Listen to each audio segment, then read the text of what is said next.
Pag-usapan natin itong Dallas Mavericks ang kwento paano nabuo ang ganitong kalakas na bagong team sa NBA. Nagsimula ito sa 2018 draft na si Luka Doncic, third pick overall ng Atlanta Hawks.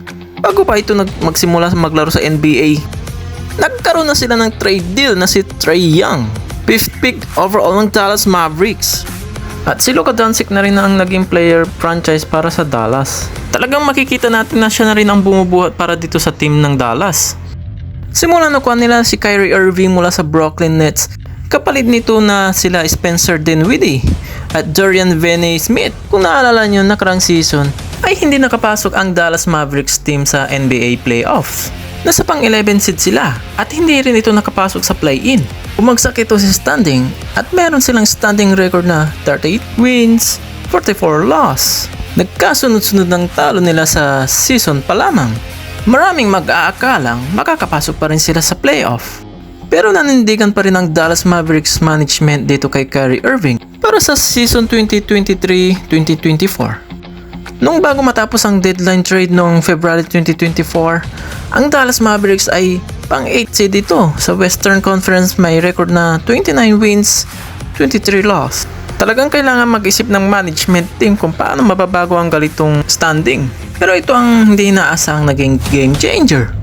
Nung nakuha nila si Daniel Gafford mula sa Washington Wizards, isang sentro may height na 6'10", at si PJ Washington mula sa Charlotte Hornets na isang forward may height na 6'7". Noong February 2024 nang sabay pa.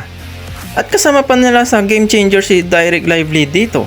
Isang sentro may height na 7'1", draft ng OKC at nakuha nila noong July 2023, at Derek Jones Jr. na isang forward may height na 6'6", nag-sign noong August 2023. Talagang swerte ang Dallas Mavericks dito sa apat na to. Inside shot blocker at mayroon pang tirador sa perimeter. Talagang effort at aggressive. Ngayon, sino nga ba magkakaakala na magiging ganito ang Dallas Mavericks? Eto na. Pagdating sa playoff, grabe matitindi ang mga nakarap nilang team sa first round pa lamang.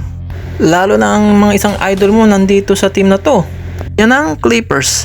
Nandyan pa ang tatlong superstars nila na sila James Harden, Paul George at Kawhi Leonard. Medyo naging dikdikan ang laban nila dito. Nagstanding nga sila ng 4-2. Pagkatapos niyan, sa second round naman, ang nangunguna sa Western ang mga batang team, ang OKC Thunder. At ang dyan ng superstar na si Shai Gilgeous-Alexander.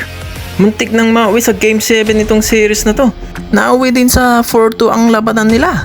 Dito ang sumunod naman ang conference finals. Nakaharap nila ang Timberwolves. Ang akala ng marami ay tatagalang series na ito. Nandyan din ba naman ang tatlong superstars nila? Ang dalawang big man na si Rudy Gobert, Karl Anthony Towns, at sinasabi nilang anak ni Michael Jordan, Anthony Edwards. Nagstanding lang ito sa 4-1 na nauwi lang lamang sa gentle sweep. Ngayon sa finals, magkakarap nila ang consistent contender team na ang Boston Celtics. Dito magkakaalaman kung gaano nga ba kalakas ang bagong team na ito, ang Dallas Mavericks.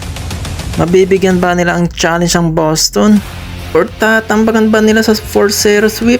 Or dudurugin lang sila ng Boston ng katulad ng pagharap nila ng 2 beses dito sa season na ito? Yan ang aabangan natin sa NBA Finals. Comment down below naman kayo kung makukuha na ba ng Dallas Mavericks ang championship na ito. Or kaya naman ang Boston Celtics ang makakakuha na ng titulo nito. Kung bago ka lang sa aking channel, paki-like and subscribe na rin para marami pa akong mga gagawin mga klaseng ganitong content.